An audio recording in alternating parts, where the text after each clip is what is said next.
Chapter 16. They were having that beer. Too bad about Pitsky, said Sanchez. Yeah. She took a long, hard gulp, grimaced. She didn't particularly like it, but sharing a beer with someone seemed important now. I should have called it. Me too. We can't get everything right. He drank again and there was silence. I guess there have been times with both of us when everything has been wrong, hasn't there? Said Machiko. You know, Noguchi, you're just too damn perceptive for your own good. That beer looks gone. You want another one? Helps limber the tongue, doesn't it? Sometimes. She went and got 2 fresh brews, opened his, set it before him. The beer was good and cold, a dark, yeasty ale, no label, brewed here. They sipped in silence for a moment.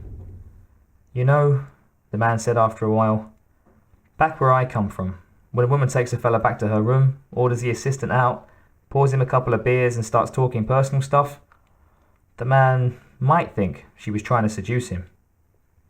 So what do you think, Ned Sanchez? He shrugged. I'd say you're not the most feminine creature that's crossed my path, but you know, you're probably the one that I could respect in the morning, so to speak. She smiled tartly. Bullshit.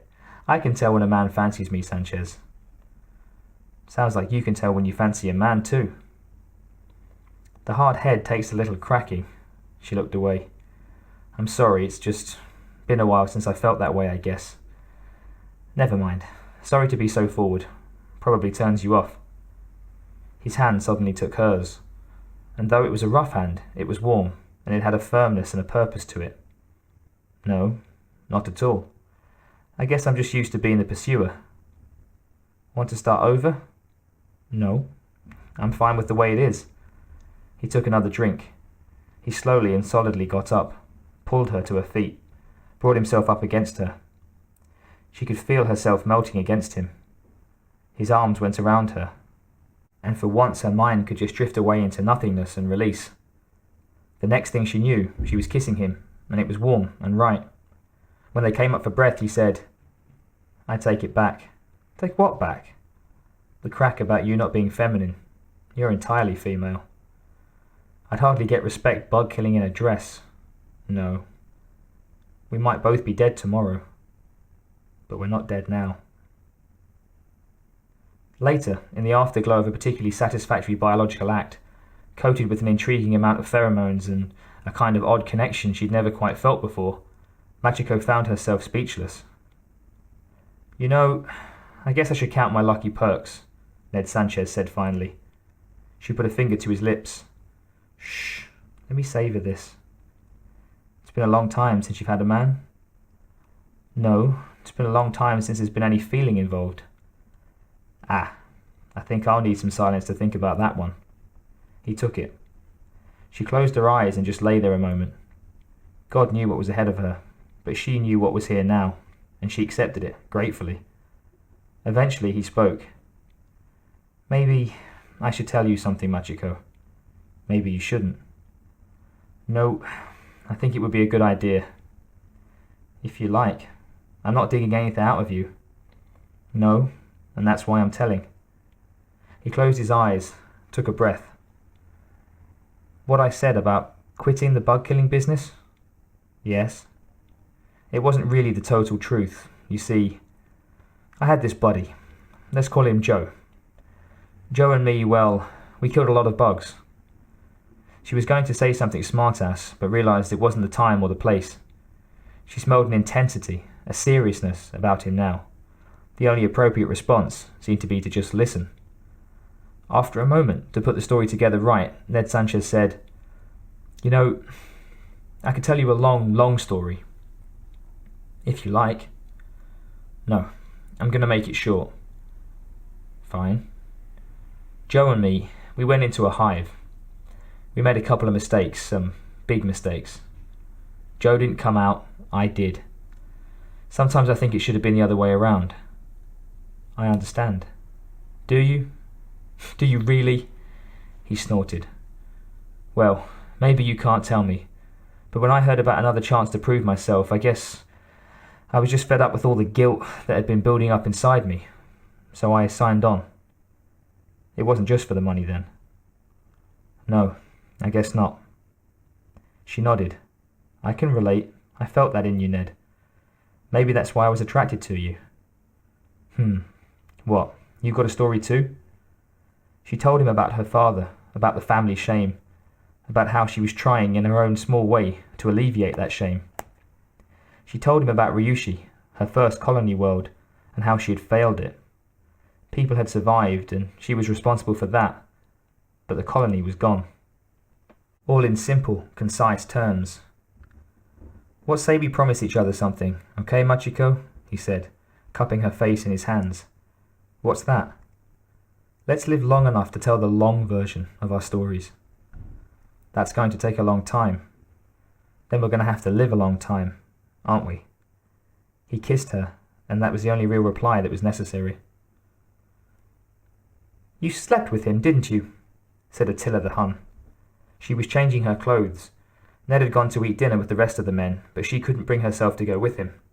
Superstition or something. Maybe they'd be able to smell the sex or something. Anyway, for some reason she had no appetite. I did, she said. Attila plopped down in a chair, folded his arms. Great, just great. Now when you dump him, we're going to have a heartbroken soldier on our hands. What did Lao Tzu say about heartbroken soldiers? Unreliable, he sniffed affectedly. I didn't say I was going to dump him. He gave her a surprised look. Well, did you ask him to help us break into the biolab and have that look you so desperately and foolishly want? No. No? Why not? Looked at him. I just didn't. Look, I thought the whole idea of getting to know this guy was that if he liked you, he'd help us. No, that wasn't the whole idea. Okay, Attila said peevishly. You had the hots for him. I liked him. I saw something there. And you know what, Till? It is there. Wonderful. I'm happy for you. There's a there. But you didn't ask him to help us. Look, it's our suspicion, it's our problem. He's a hireling too. It's his problem if we find anything we don't want to find, which makes me wonder now if we should even bother. I mean, clearly, you're not that concerned. Look, Till, I'm sorry I've upset you. Are you jealous? What? Nothing of the sort. I hope you had a very good time. May you both be very happy together, etc., etc. I just don't want Ned to get involved at this point. Okay, I don't want him to get into trouble. We get into trouble, that's different. We're at a higher level. We're more likely to take the heat without a burn. Sanchez, though, they can boot his ass out of here. No money, no nothing. Okay, it's your decision. Maybe it's for the best.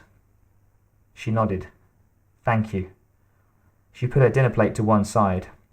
So, Attila, your little recon, how did it go? Are we even going to be able to take a stab at this crazy mission? He finally smiled. While you were so amorously whiling away your time, ducks, I simply waltzed into the biolab factory. Her mouth dropped. So then, we don't even have to break in, you've done it.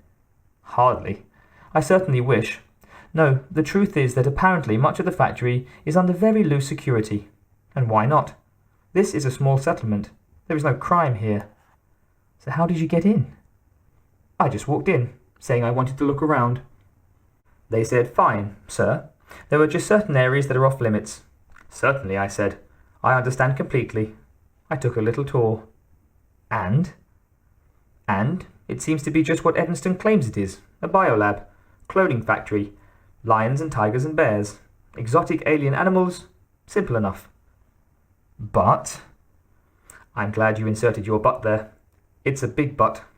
Hey, I like it. He smiled. But a cute one, as Mr. Sanchez will no doubt attest. No, Machiko, there are large areas simply off limits, and I saw most of what was necessary to be a fully functioning biolab. So the question is, what else is in there? Precisely. Any sensor input? Nothing much. I need to get closer. So how do we get in tonight? How do we get closer when we do get in? To the first question. He pulled 2 badges from his pocket and put them on the table. I stole these and altered them, complete with fake retinal and DNA patterns. These will get us in.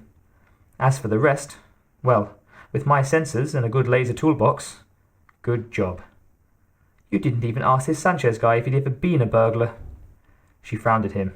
That subject is closed, Attila. Okay. And you had no problem. They didn't ask you what you were doing there, she said, looking for potential foul-ups. No. Security seemed amazingly lax on the outside. I dare say that Evanston and company are worried about other things. However, beyond the main part of the lab, behind those closed doors, they are definitely hiding something that they don't want us to see. Well, that just makes me want to see it, all the more.